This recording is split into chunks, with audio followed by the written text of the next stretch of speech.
Hi, welcome back to another episode of The Architecture of Health. I'm Deb Voisin, and this week my guest is Vincent Wilkin. We met online, exchanging all sorts of esoteric health information through COVID. He's in Bulgaria, and today he's here to talk to us with us a bit about sound and safety. His background is interesting in that he was originally trained as a physician and ended up being attracted to music and later these healing protocols when he and I want him to share his story with you. The interesting thing was in my son's healing journey, the same protocol that Vincent helps his clients with is one of the things that was really remarkably helpful that I had zero expectation of working. So Vince, thanks for joining us today. Thanks for inviting me, Deb. Yeah, it's great to have you from all the way from Bulgaria there. So safe and sound protocol. I guess the first thing, let's just start by before we go into what that exactly is, a little bit of your background, like what got you all the way over into this way of thinking? Was it a health event? Or was there some kind of mentor or inspiring bit of research? What got you all the way to the point where you got trained up enough to help clients with safe and sound? Well, first of all, I've been into music for more than 20 years with that instrument that you can see in the background there, which is a kora. Oh, it's a kora! Yeah. West Africa. Yes, Koras yes. are all over. That's your thing, Yeah. no? You're dancing on this. No? West African. Yeah, yeah. So, long story short, I've been really, really deep into music. But before getting into music, I studied medicine. I really didn't enjoy the studies. That was a really, really, really hard time for me. Um, I felt really, how can I say, constricted, very, how can I say that? Very dry studies. And I felt very, very small and as I said, constricted.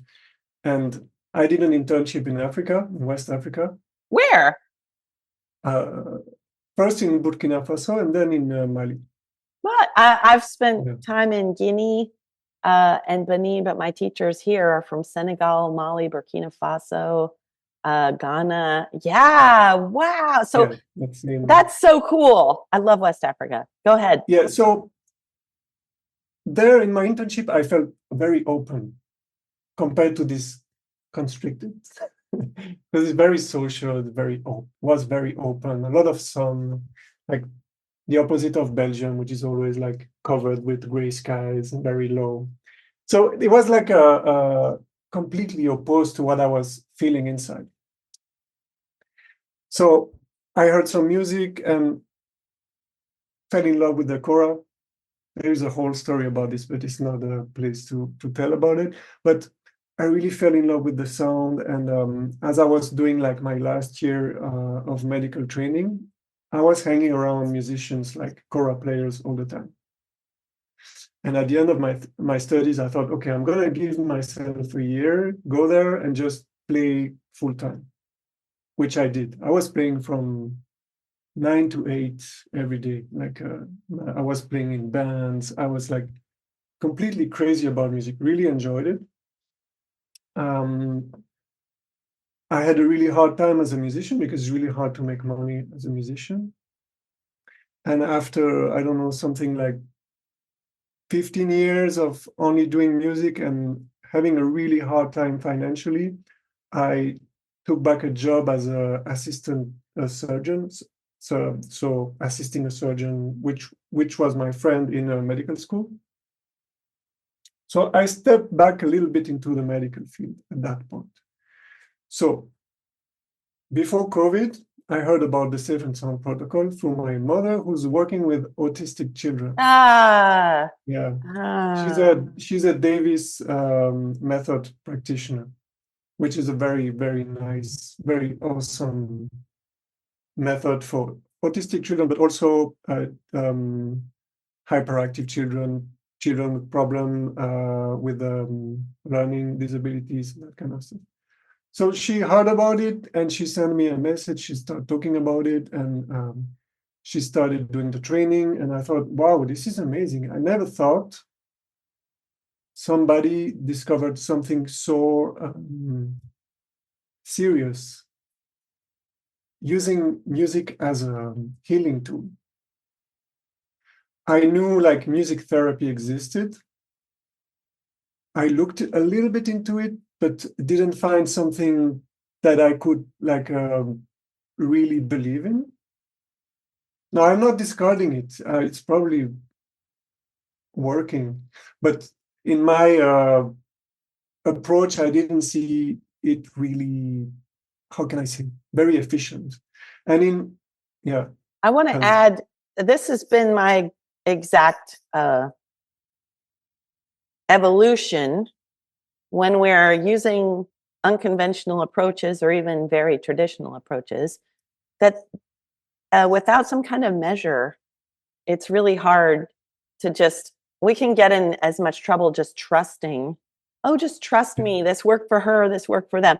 And I've gotten really down to finding, as citizen scientists, finding ways to really run experiments, not as controlled as in a lab. Like I used to do design research in a lab, and the most organic studies often had the best outcomes. At the same time, in my own health journey, like something could be making you seem sick when it's making you better, and something you could just believe something is going to make you better, and it can. So the interesting thing, and I wanted to interject too, I heard about Safe and Sound because in my son's, I didn't realize what was birth trauma and what was allergies and da da da da da. Like I was unwinding this lifetime of this tangle.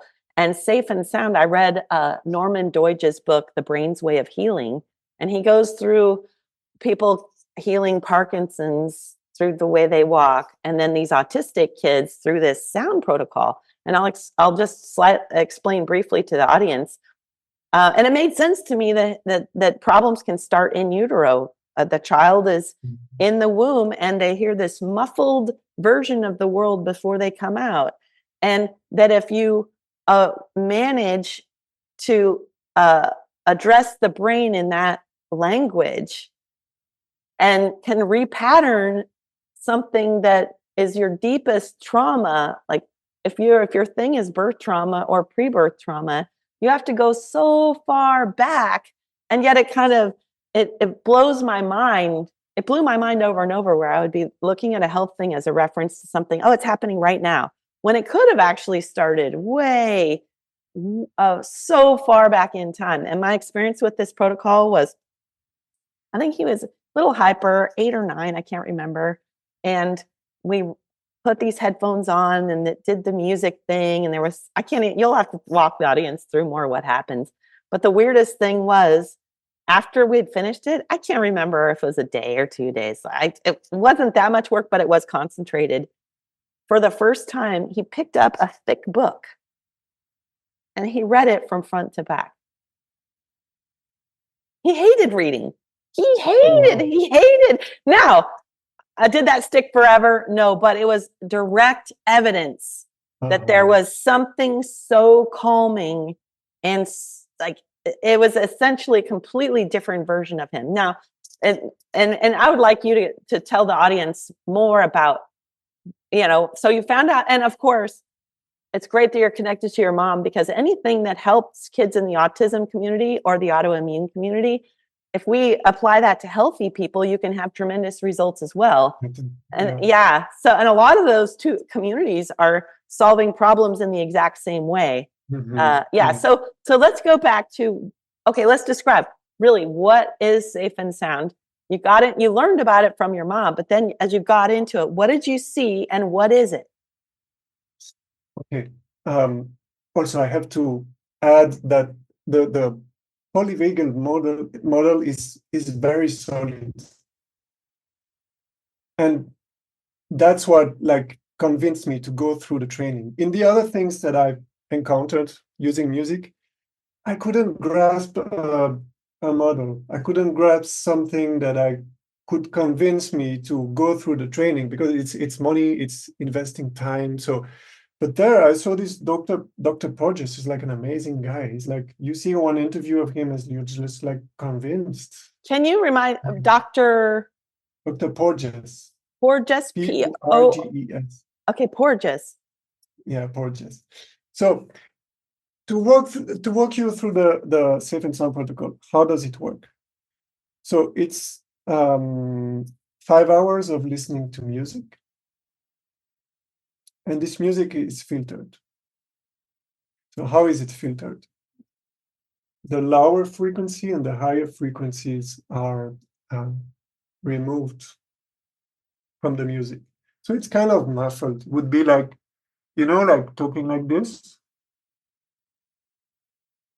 Yes. I wear headphones all the time. I think because so much of my life has changed. There was a fire and then my parents died. And I think I've just been, they're off most of the time. I think I'm just muting the world. Oh, really? Yeah, but I'm going to tell you why it works and how it works, at least the theory behind it. When we speak, when we are engaging socially, what are we listening to? The voice. Okay, the voice is in that frequency range. As long as we're talking and exchanging ideas and point of view, we are in trust. We are in safety.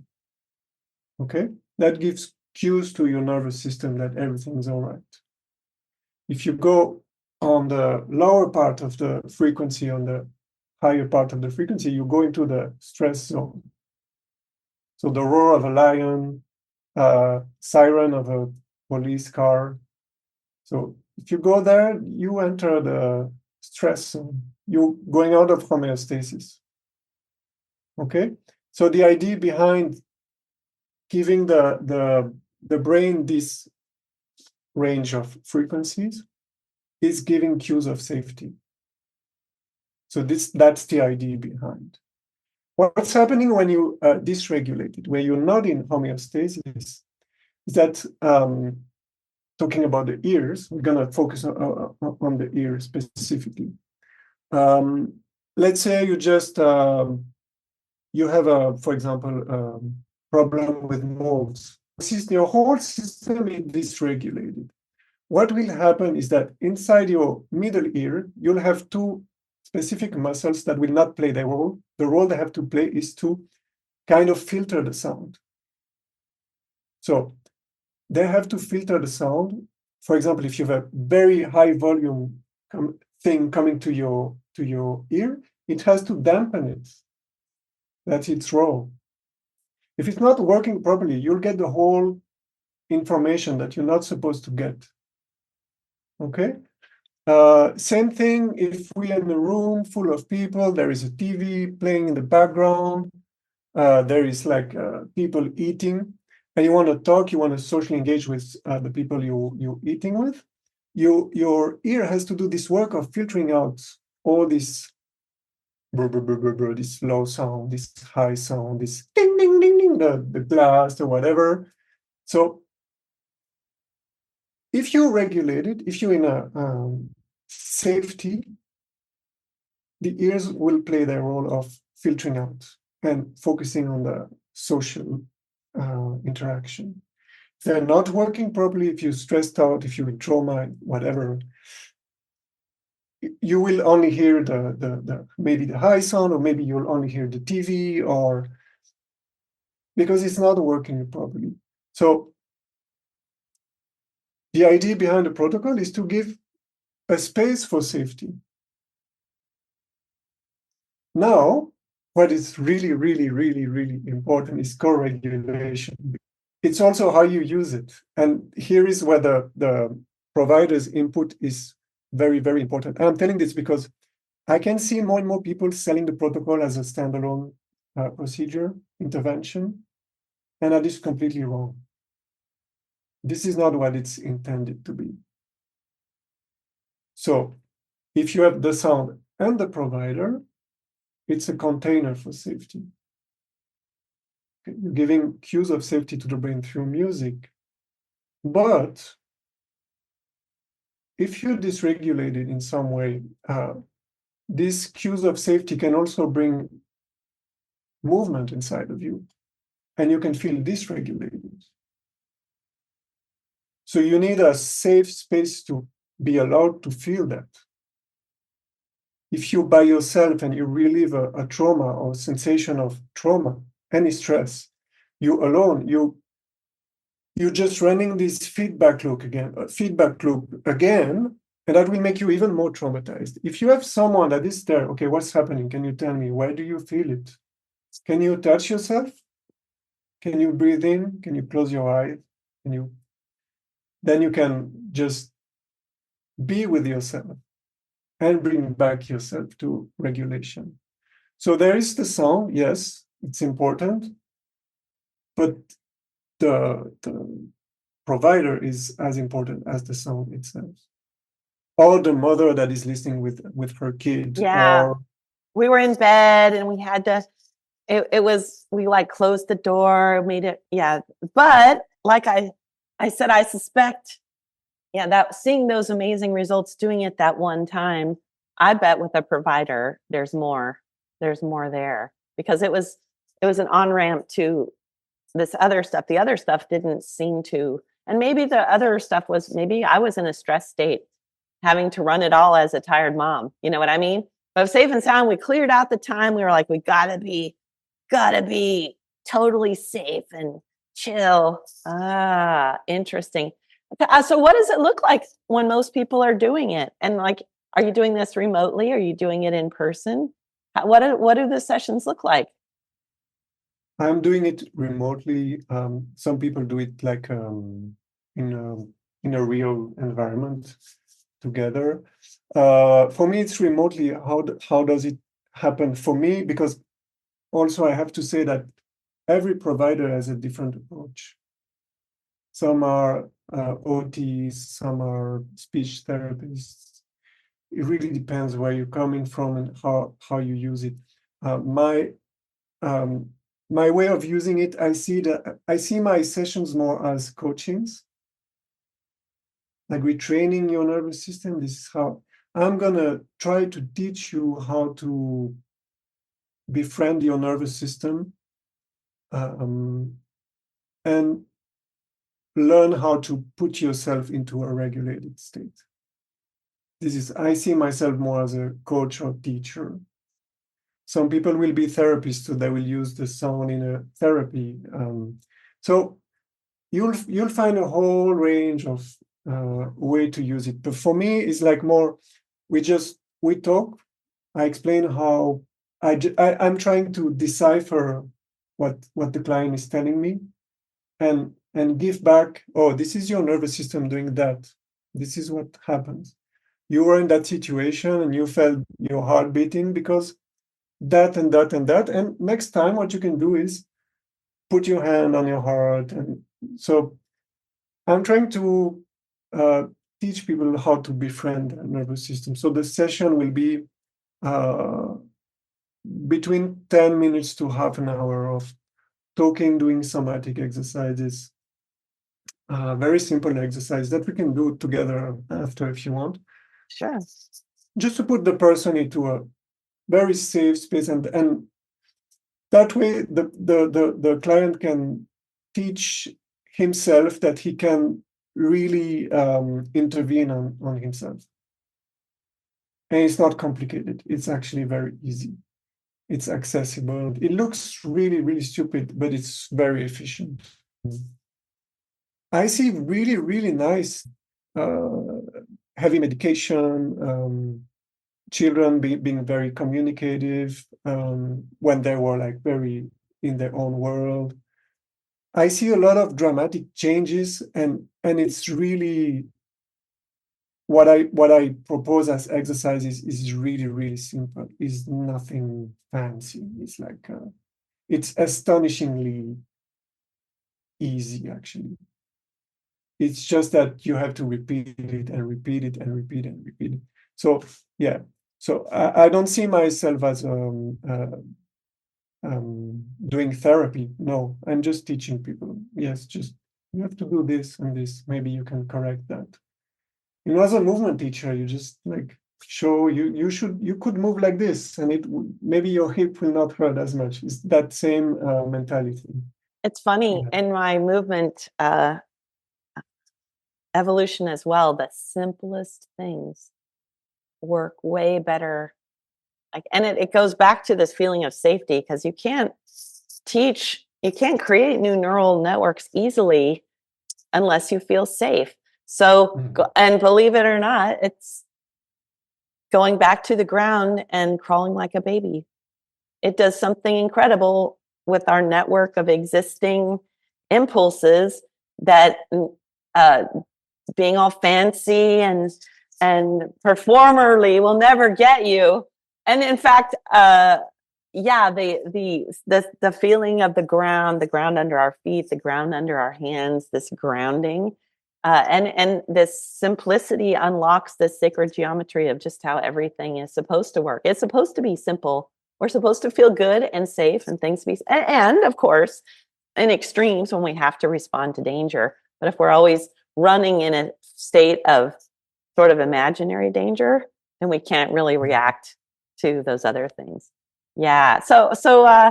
I'm interested. Oh, do you use like headphones and because I know the thing we did was a remote thing where they sent an OT that was supervising, sent the headphones, and there was a specific thing playing, and then we did something specific during that time.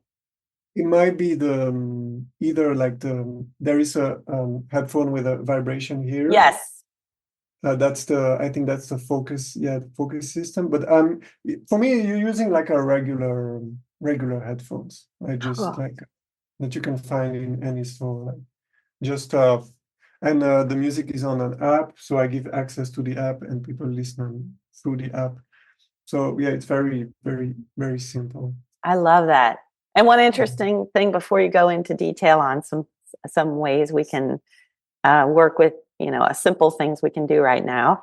Another thing to undo some of the PTSD from especially the medical trauma of the unneeded surgery and the isolation when he was tiny.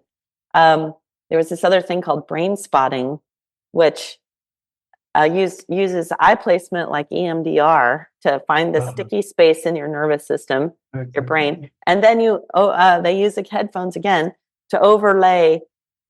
Since sound crosses both sides of the brain, and then movement-wise, crossing the midline is people's stress levels are much higher when this crossing the midline of crawling and walking and running. Or even people recovering from strokes, recovering whole side of their body just by someone helping them touch the opposite side. So I just wanted to share that I knew there was a lot more to this when I saw how much that worked. But it was, again, but the thing I didn't understand is it was in this safe context with a safe therapist and her cute little dog.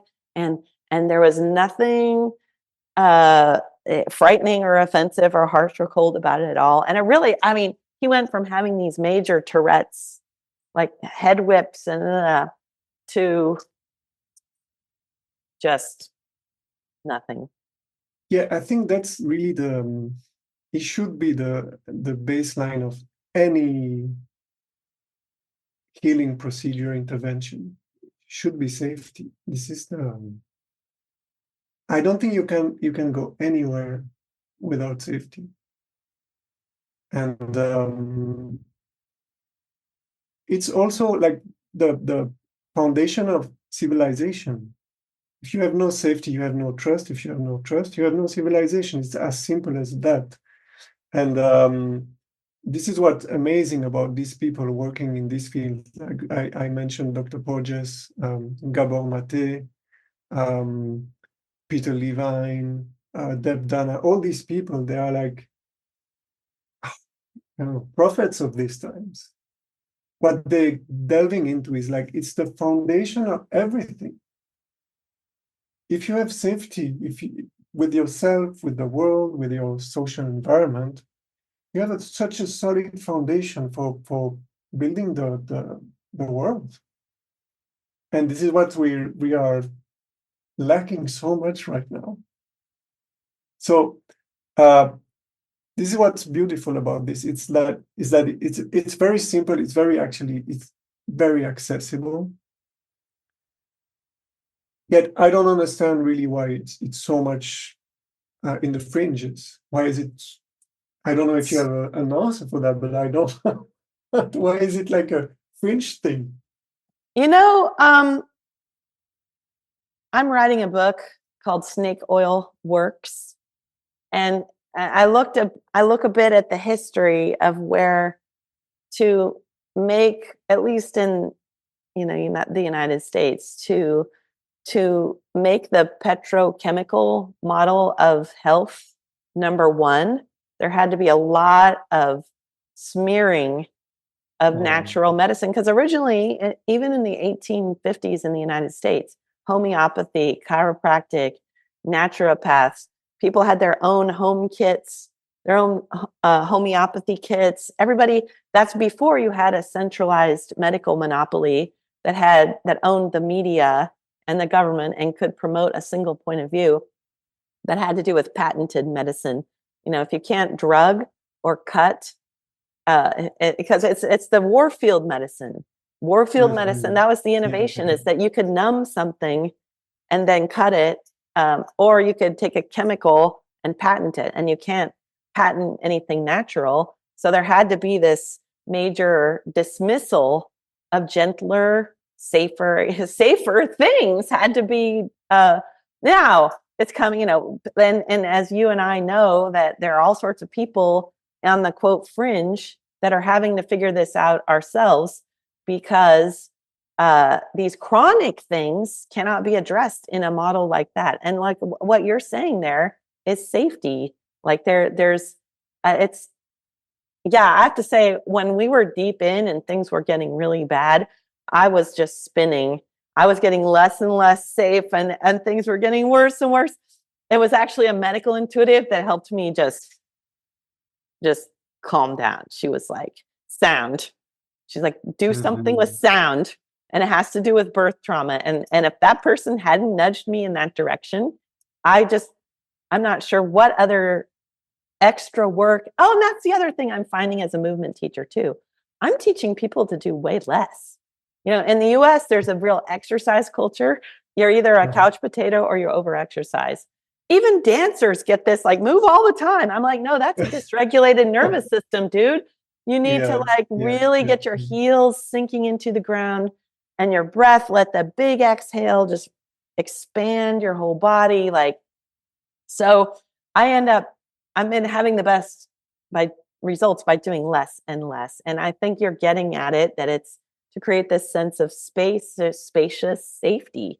Okay, so tell me, what is did you want to do that example of a very simple way to tap into the polyvagal theory? Can you just, since I'm not sure everyone listening has researched this, I've got the book on polyvagal theory, but I haven't read it.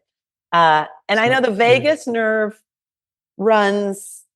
it's giant, and it runs down behind our digestive organs. It's like, and when you're in a state of stress, that restoring its function, it affects digestion, it affects everything. In fact, that's part of my son's birth trauma. The cord was wrapped multiple times. And then, so he had a floppy larynx, and then on top of that, antibiotics, and then on top of that, just the cascade of things that came from that. And I realize now, the vagus nerve had to have been super impinged.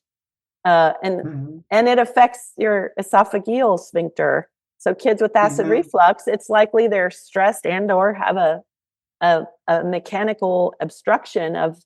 So I'm presuming polyvagal theory has to do with the restoring vagus nerve tone. Can you tell us more?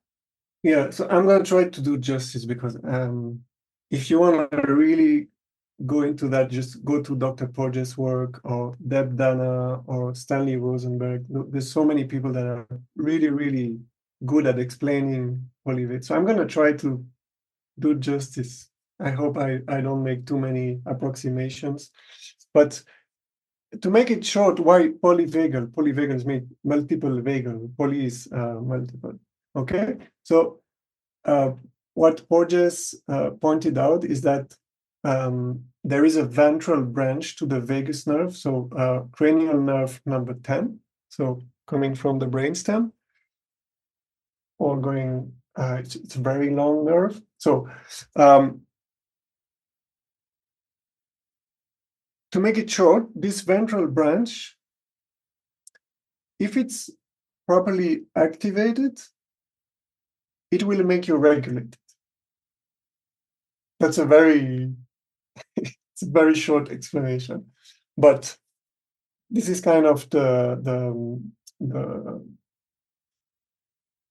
how can I say? So this ventral branch is what we are trying to activate in whatever we're doing in a polyvagal informed intervention. So there's also a dorsal branch of the vagus nerve, and that dorsal is involved in what we call like the freeze response, like the shutdown of the system. So as you can see, there is a ventral and a dorsal branch. So that's why he called it the polyvagal theory. So some people are like criticizing the model because they say embryologically it's not correct, it's not this, it's not that. But frankly, I don't care. For me, this model works. And a model is just a model. It's something that you use to interact with reality. Maybe in 50 years, in 20 years, it's going to evolve into something else. But as of now, I think not to lose myself into the details.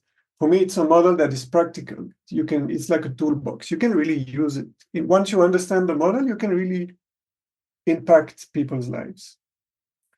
So this is why it's a practical model that you can use.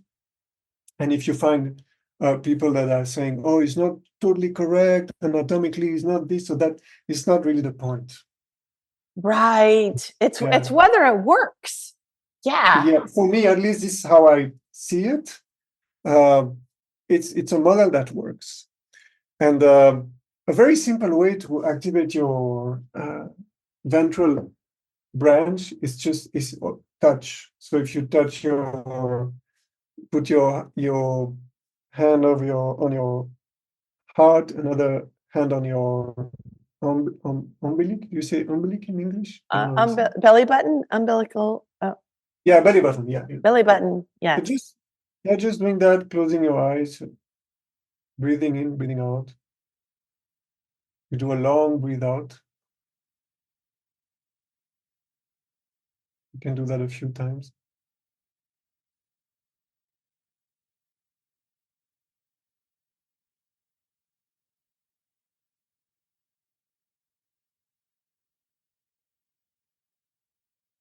To me, it's already getting me outside of my head. I'm getting just doing that. It's getting I feel way better now. It's like I feel grounded. This is very. We all know this thing, no? But do we do it? Right. Practice. That's one saying I found recently. Health is a practice. It's not a pill. It's whether I'm actually getting on the ground doing the baby crawling. Yes. And I can't believe how hard it is at times to convince someone, even though they can barely walk, they're in such horrible pain. But I'm like, if you just for 1 minute every morning and 1 minute every night, just so, and this is a similar thing, right? It's a matter of doing it. Yeah. Great. Another thing that is very practical is using like a clock to communicate with others how you feel, which I use with my clients. That it's a clock from 0 to 10, 5 being regulated. You can socially interact, you ground it, even in tune with yourself. This is 5. 6, you're in tune with yourself, you're socially engaged, but you're a little bit more activated. Would be like a very interesting conversation like we're having. I think we would be on 6 now. After the breathing, we would be 5, but now we're back into 6. 7 is maybe we're dancing together. 8, we're getting a little bit out of ventral.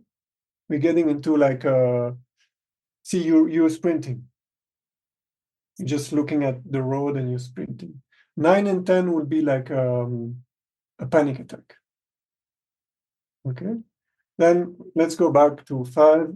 4 would be like a conversation, but like a very, very relaxed conversation. After dinner, you're sitting, maybe you had a drink, seems like 4. 3, now we're getting into more, you close to a shock state. So 1, 2, 3 is like you really shut down. So what's the point of having a clock like this? See, your son is having panic attacks. Let's say your son is having panic attacks.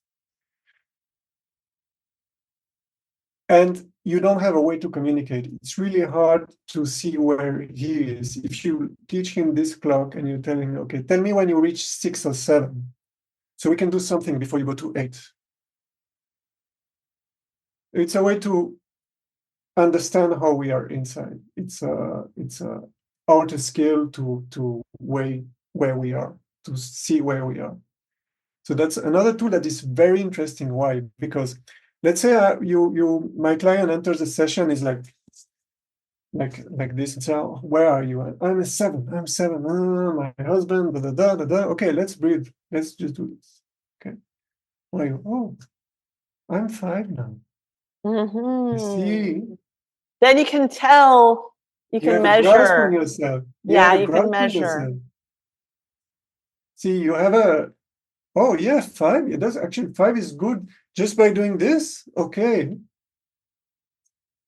And it's also a way when you are interacting with people. Okay, I'm in 7. I'm going to talk to my neighbor because he did this and that. No, wait. Breathe in, breathe out. Go to 5 and then go talk to him. Because when you are in 7 or you are in 4, you're not fully engaging your whole brain. You're probably in emotional or even in the brain stem.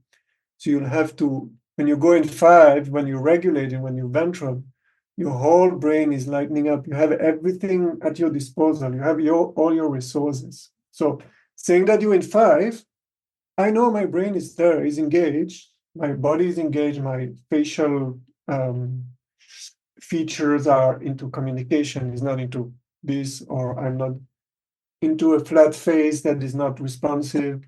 So that's another tool. Having this clock is also like having a hammer or something that you can use.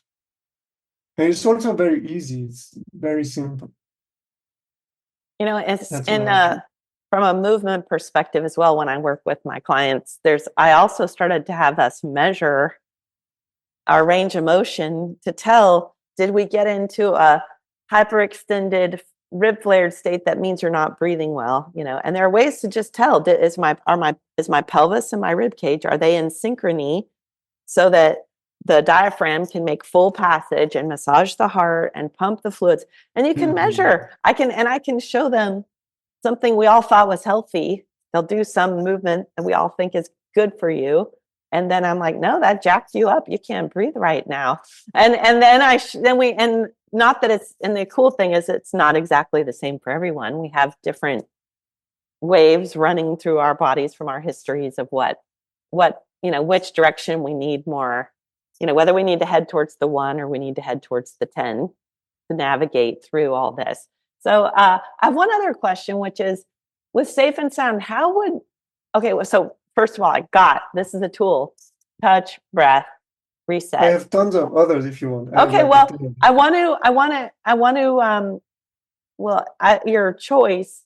I also want to know, how would someone know if this Safe and Sound protocol, which is more of an investment, because like we're going here, like this is a light investment, but if you do it enough, you're going to get, like one of my teachers said to me, actually, my last podcast guest had said that he encourages his students to go for the snowflakes when, and not the avalanche. Like it's each snowflake that lands, a light little small change that then becomes the huge change later, and that it's aggressive grabbing at things isn't really the point at all. So you just gave us a snowflake, and yet I wonder also, like, when would you know that it's worth investing, like that you could benefit from safe and sound protocol? For example, I was just thinking, wow, we did it once. I wonder if I should do it again, or I wonder if I should do it for myself. Like, how does someone know, wow, that would really help me a lot? I don't have a general answer for that, because when people contact me, I always have like a long session with them, just to evaluate if it would fit their needs. So it's a case per case. So it's like I'm listening to people and just trying to understand what are their problems. Could the protocol help or not? It's just a really for me, there's no general frame. It's just like, okay, I'm going to try to make a general frame for you. Okay, let's just say patterns you've seen, because the rest of us have never seen any patterns across. From what I've seen, the protocol can help anyone, because we all dysregulated. We're just all trying to get through life with all these traumas and this crazy world. So I think everyone can benefit from it. What I think is needed is that the person is stable.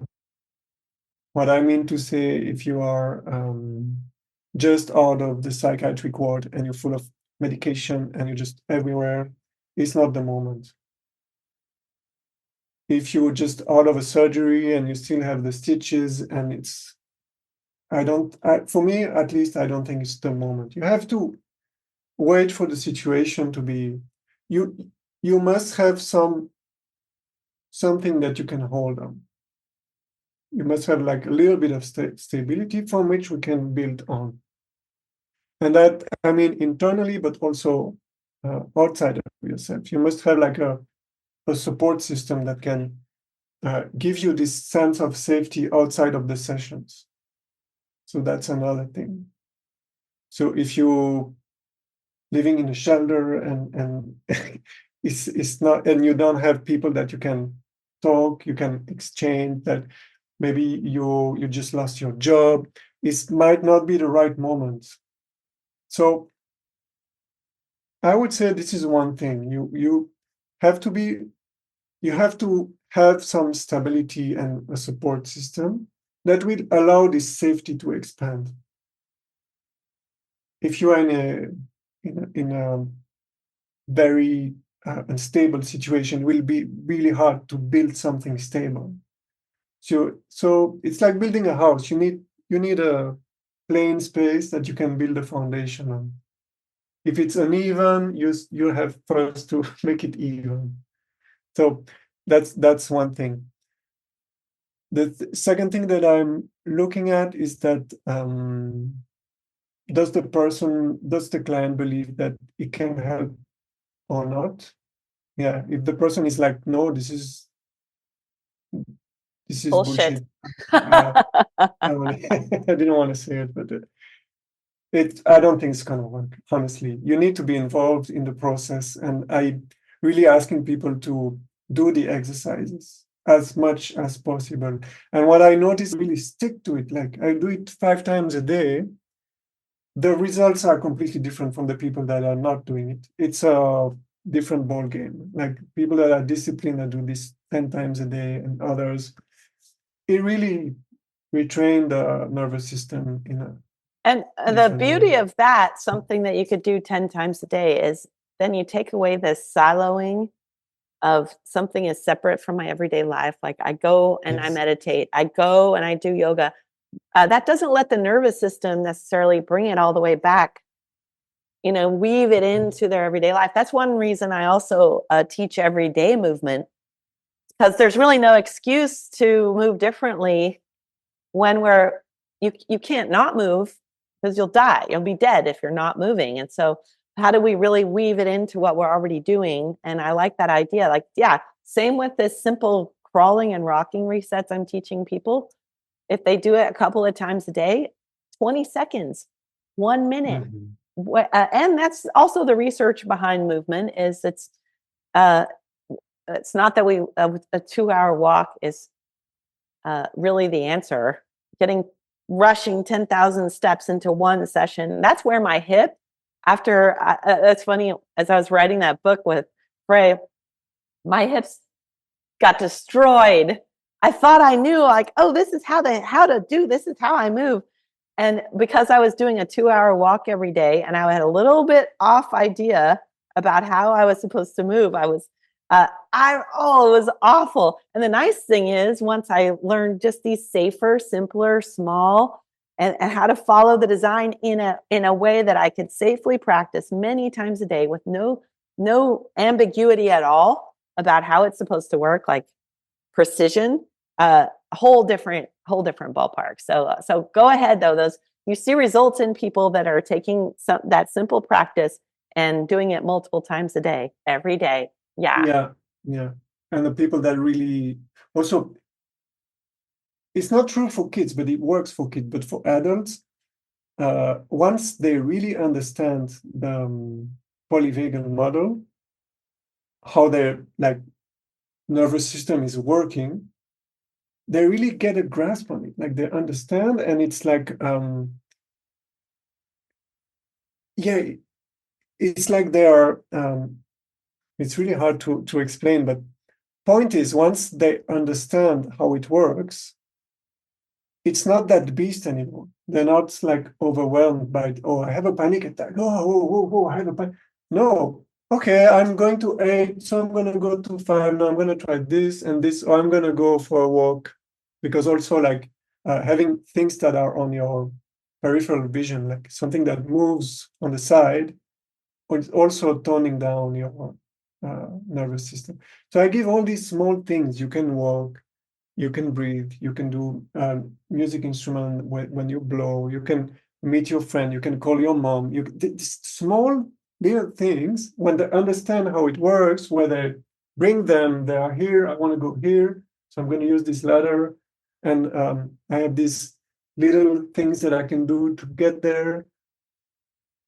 When they really understand how it works, it's not that beast anymore that just can come out of the dark and I completely agree.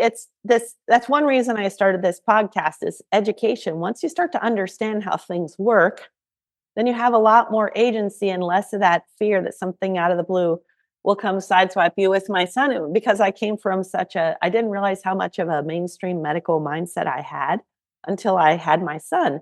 And I would think, oh, it's something outside. We're going to get this and take this. We're going to get that and take that. Or oh, it's that food. No, that food. And I didn't really understand that the nervous system was all the while the thing tagging up all these experiences, labeling these experiences as safe or unsafe. And I learned about some people too.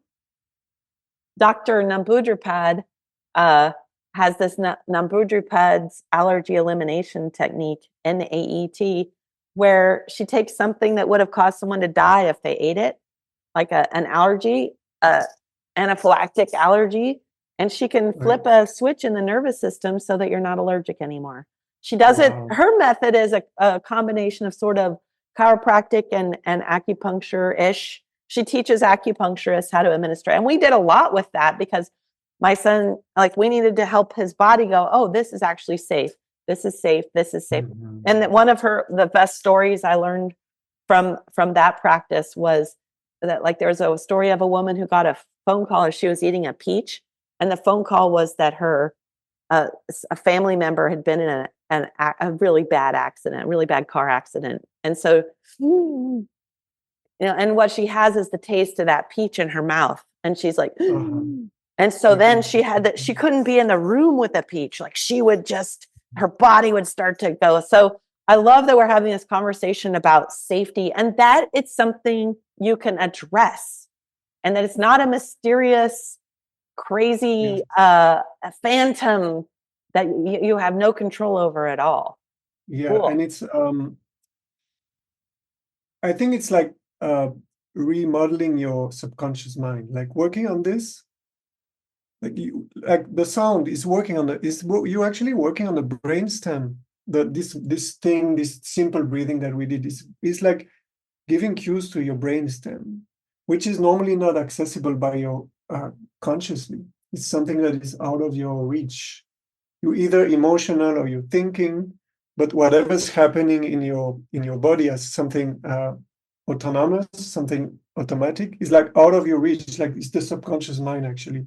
And when you have tools to get into your engine, it's like it's not that dark place that you don't know what's happening.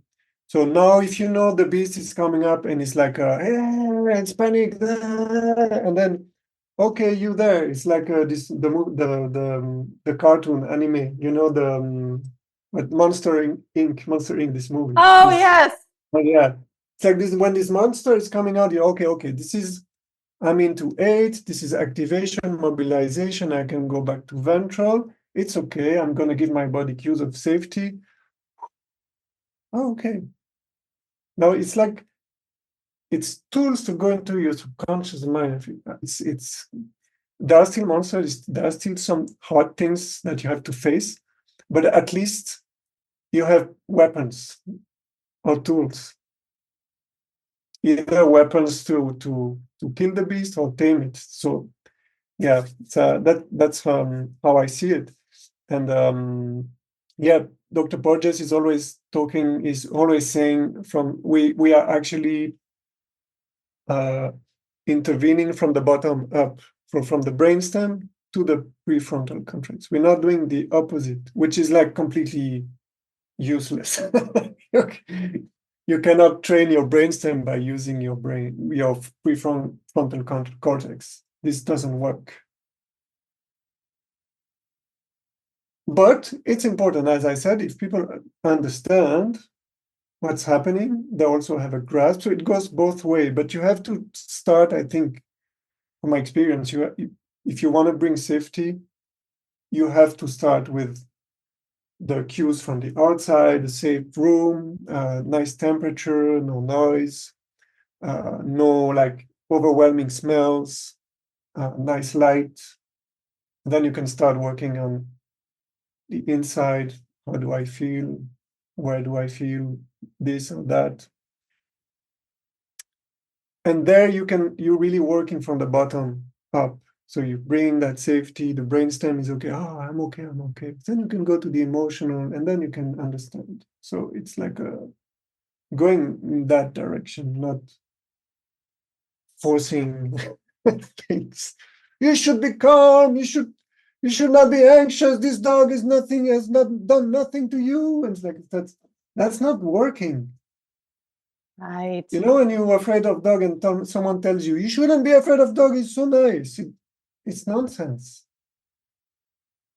You have to touch the shoulder. You have to make the dog go away, be in a quiet room, and then retrain the nervous system. So yeah, I'm talking a lot. Lovely. All right. So, any last? Okay, well, and how people can reach you? You said is your website at ssbvincentwilkin.com. I'll be putting that in the show notes in case they want to know more or want to book a session with you. Any other resources you want people to know about? Yeah, maybe we can share that on. I'll send you the links for like Deb Dana, Dr. Porges, all these wonderful people. Stanley Rosenberg, also a really nice book I can share with people. There's so many resources now. Like I think the polyvagal theory is like booming right now. It's everywhere. One thing that I can advise for people is to be really gentle with themselves. So if they're looking for a provider, they should really make sure that it's the right fit for them. They should feel safe. They should feel like taken by the hand. So what I'm advising people is that if they're looking for intervention that is polyvagal informed, they have to see that it's the right fit for them. They have to feel safe with the person, feel that the intervention is the right fit for them. So yeah, that's my advice. Now, if they want to book a session with me, what I offer is a 20 minutes free appointment where I can explain what I'm doing, how I'm doing it, and I can also tell people if it can be the right fit for them or not. Wow. So they just go on my website and can book on my calendar. It's very easy. Very cool. Well, Vince, it's so great to finally really talk to you after seeing you online for what, 3 years now, 4 years? I don't even know when COVID. That was so long ago. Yeah. One day I'll go to Europe too. I think I want to live over there somewhere. So, I mean, because the US lets so many chemicals into the food, and I always noticed we felt safer traveling because there were just higher standards, especially in Europe. So, yeah, I think it's pretty bad here too, but I don't know the US. Yeah. Okay, I guess the key is just feeling safe, creating whatever safety looks like to us. Yeah. All right. Yeah. Well, that's a wrap. And thanks.